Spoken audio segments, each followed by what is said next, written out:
Video के through मैं आपके साथ शेयर करने वाला हूं मैथमेटिक्स का वो कंसेप्ट जिसको बोलते हैं स्टैटिस्टिक्स।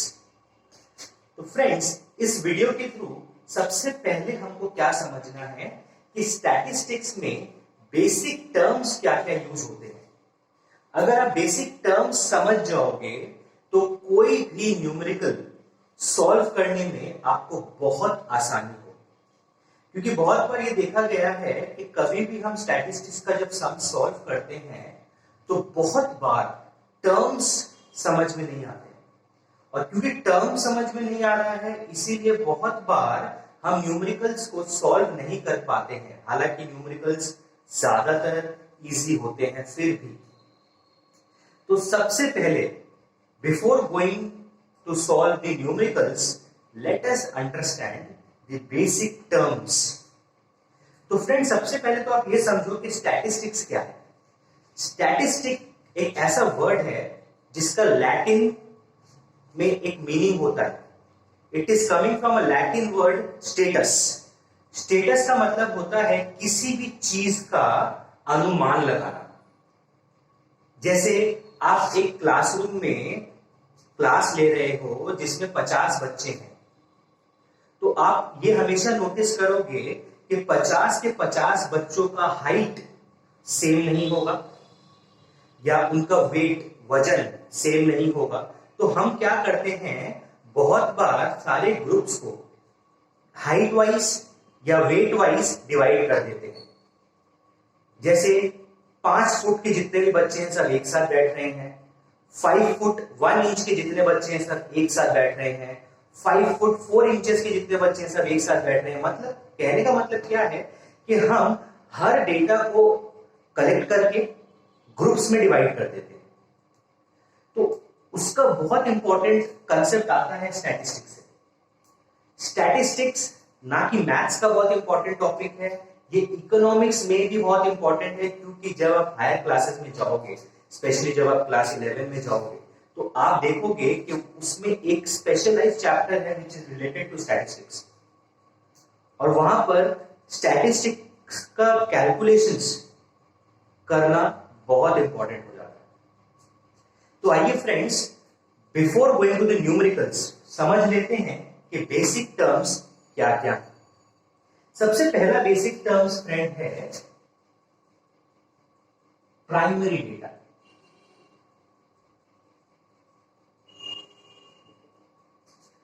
अब प्राइमरी डाटा का मतलब क्या है।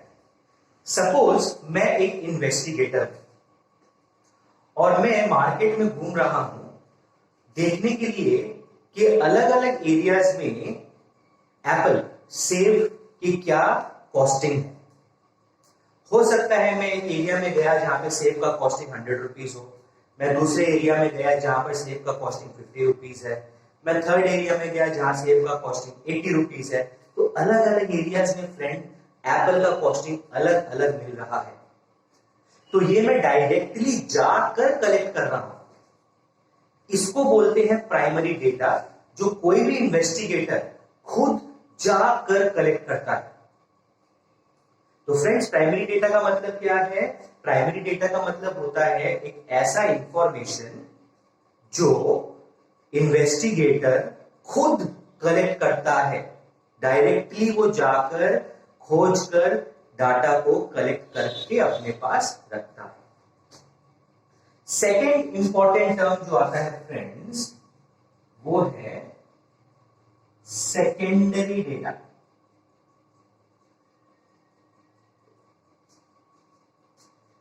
प्राइमरी डेटा मतलब क्या था, इन्वेस्टिगेटर खुद जा रहा है। सेकेंडरी में क्या होगा फ्रेंड्स, मैं जो इन्वेस्टिगेटर हूं मैं खुद नहीं जाऊंगा, मैं किसी और से डाटा कलेक्ट करूंगा। जैसे मैंने 10 लोगों को काम में लगा दिया, 10 लोगों को 10 एरिया का रिस्पॉन्सिबिलिटी दे दिया, और वो सब मुझे डाटा कलेक्ट करके लाकर देंगे। तो ये हो जाता है फ्रेंड्स सेकेंडरी डाटा, जहां पर इन्वेस्टिगेटर खुद नहीं जा रहा है, वो किसी और सोर्स के थ्रू डाटास कलेक्ट कर रहा है। थर्ड आता है फ्रेंड्स रॉ डाटा। अब रॉ डाटा का मतलब क्या है, इसको समझाने के लिए मैं आपको एक चीज दिखाता हूं। मैंने देखिए अपने लेफ्ट साइड में कुछ कलेक्शन ऑफ डाटा रखा है, वहां पर अलग अलग डाटा है, नंबर्स है। अब आप देखोगे कि ये सब मिक्स्ड मैनर में है, 2 3 6 फिर से 2 आ गया, मतलब कोई सीक्वेंस में नहीं है, ऑर्डर में नहीं है, सब मिक्स किया हुआ है। जहां जहां गए वहां वहां से डाटा कलेक्ट किया और उसको जस्ट रख दिया कलेक्ट करके, without any segregation, without any sequence. इस स्ट्रक्चर को, इस मिक्स स्ट्रक्चर को, मतलब बोल सकते हो इस खिचड़ी बने हुए स्ट्रक्चर को हम बोलते हैं रॉ डाटा। ये रॉ डाटा कलेक्शन हमारा पहला स्टेप होता है जब भी हम स्टैटिस्टिक्स का कोई भी सम्स करते हैं। डाटा को रॉ मैनर में ही कलेक्ट किया जाता है, फिर हम उसको ग्रुप्स में डिवाइड करते हैं, और ग्रुप्स में डिवाइड करने के बाद हम स्टैटिस्टिक्स का अलग अलग कंसेप्ट वहां पर अप्लाई करते हैं।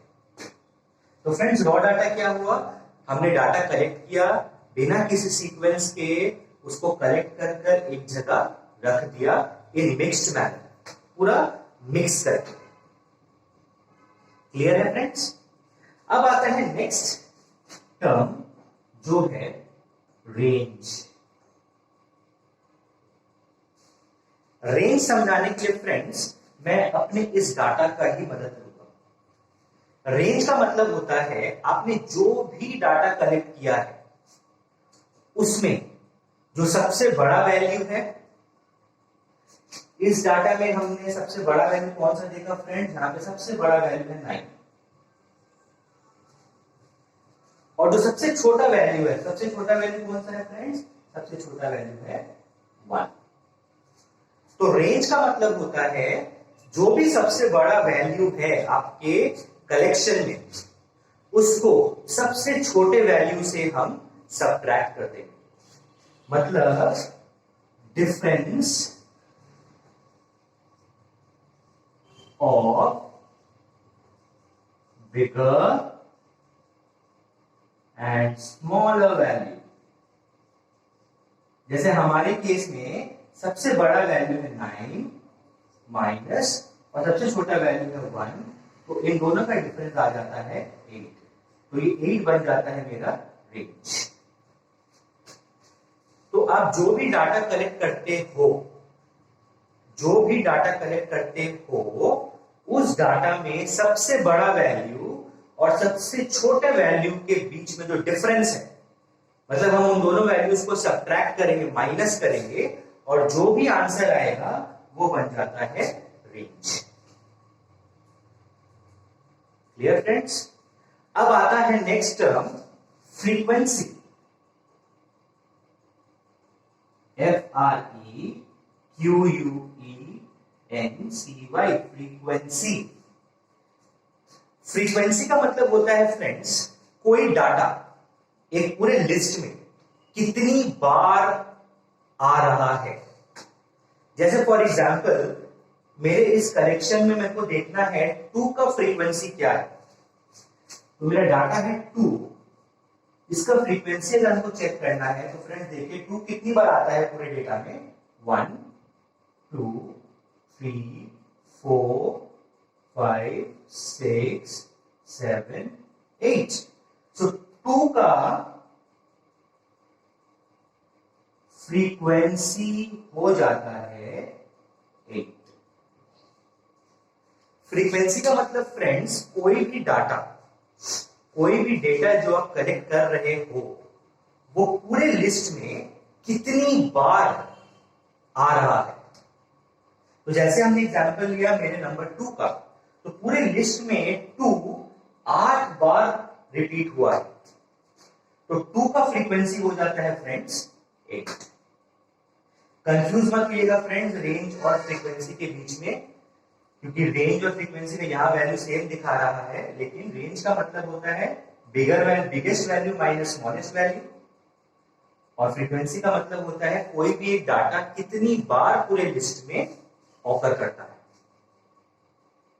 Correct friends? तो ये है हमारे कुछ टर्म्स, और लास्ट टर्म आता है फ्रेंड्स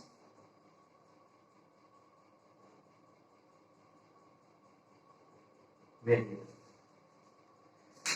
वेरिएबल समझने के लिए मैं आपको सिंपल सा एक कंसेप्ट बता देता हूं। हम जो भी डाटा कलेक्ट करते हैं उसको किसी ना किसी क्वांटिटी में मेजर किया जाता है। जैसे हाइट सेंटीमीटर्स, वेट केजीज में। तो ऑटोमेटिकली यहां पर क्या हो जाएगा फ्रेंड्स, हर वेरिएबल वो चीज होती है जिसको किसी ना किसी क्वांटिटी में हम लोग हमेशा मेजर करेंगे। खाली हम 4 लिख के नहीं छोड़ देते हैं, 4 के बाद हम कुछ ना कुछ मेजरमेंट का क्वांटिटी वहां पर स्पेसिफाई करते हैं। तो वो काम होता है फ्रेंड्स वेरिएबल का। और वेरिएबल बहुत इंपॉर्टेंट है क्योंकि वेरिएबल के थ्रू हम समझ पाते हैं कि हमारा डेटा किस यूनिट में जज किया जाता है। ओके फ्रेंड्स, तो आइए एक छोटा सा आपको रिकैप दे देता हूं। रिकैप का मतलब, आप जैसे कलेक्शन ऑफ डेटा देख रहे हो, ये मिक्स्ड मैनर में है। ये मिक्स्ड मैनर में है इसीलिए इसको बोला जाता है रॉ डाटा।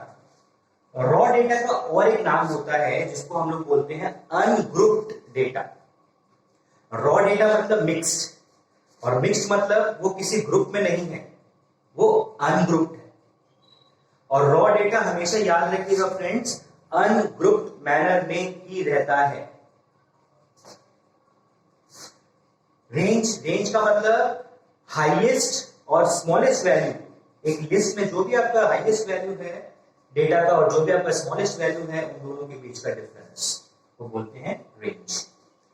फ्रीक्वेंसी फ्रेंड्स, कोई भी डाटा एक पूरे लिस्ट में कितनी बार ऑकर हो रहा है उसको बोला जाता है फ्रीक्वेंसी। वेरिएबल, किसी भी डेटा को हमको कोई ना कोई क्वांटिटी में मेजर करना पड़ता है, उस क्वांटिटी ऑफ मेजरमेंट को बोला जाता है वेरिएबल।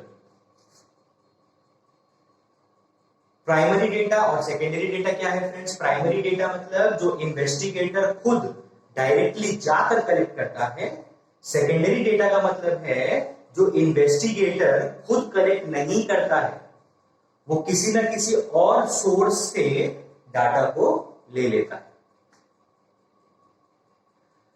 अब देखिए फ्रेंड्स, ये तो हो गया बेसिक टर्म्स। एक और कंसेप्ट है, जब भी हम डाटा को ग्रुप्स में सजाते हैं, ध्यान दीजिएगा फ्रेंड, जब भी हम लोग डाटा को ग्रुप्स में सजाते हैं तो हमको दो चीज बेसिकली वहां पे डिफाइन करना पड़ता है। दो नहीं, बोलते हैं तीन चीज, क्योंकि वो थर्ड चीज तो आपका डेटा ऑटोमेटिकली हो जाता है।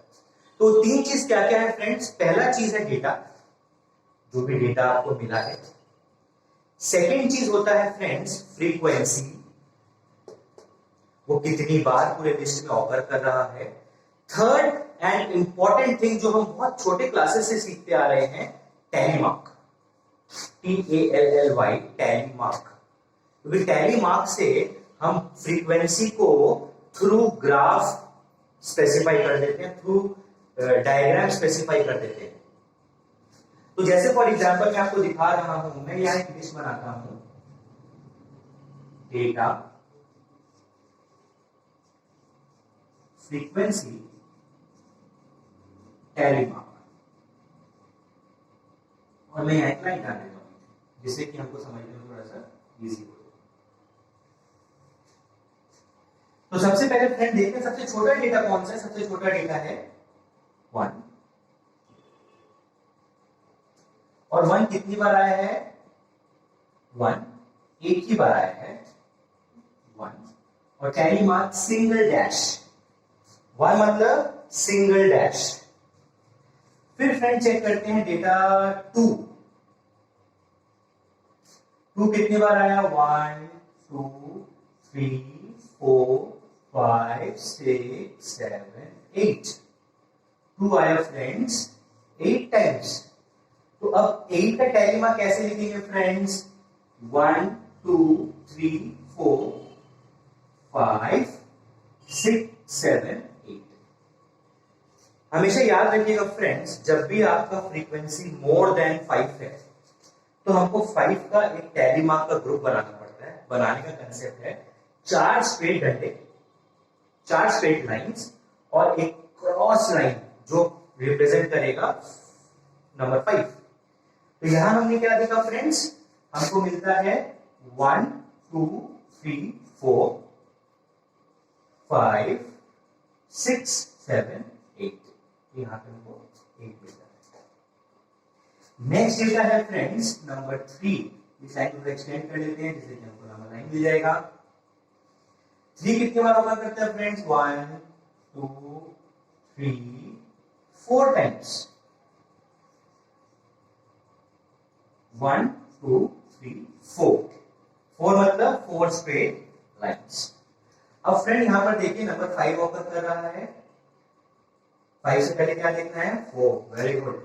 तो नंबर 4 फ्रेंड्स कितनी बार ऑकर कर रहा है? 1 2 एंड 3 टाइम्स।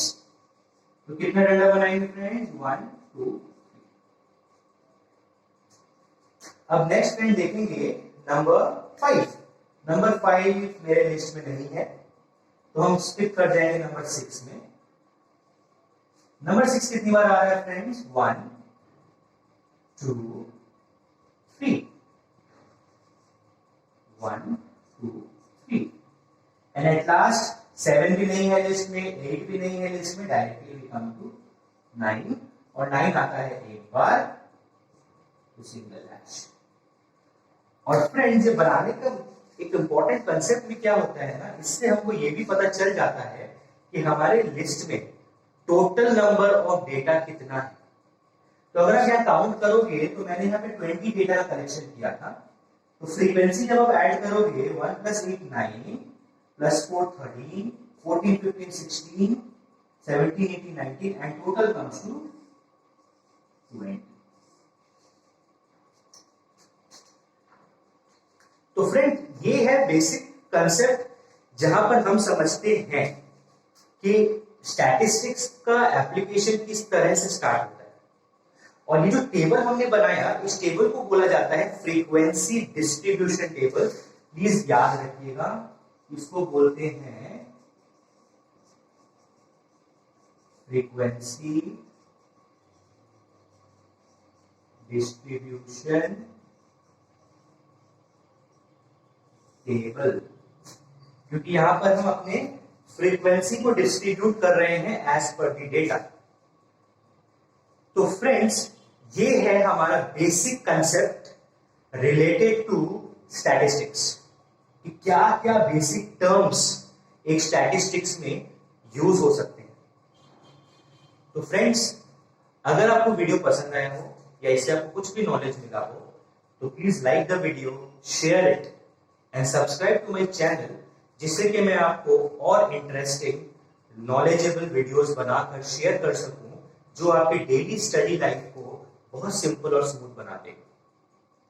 तो thank you friends and have a nice day.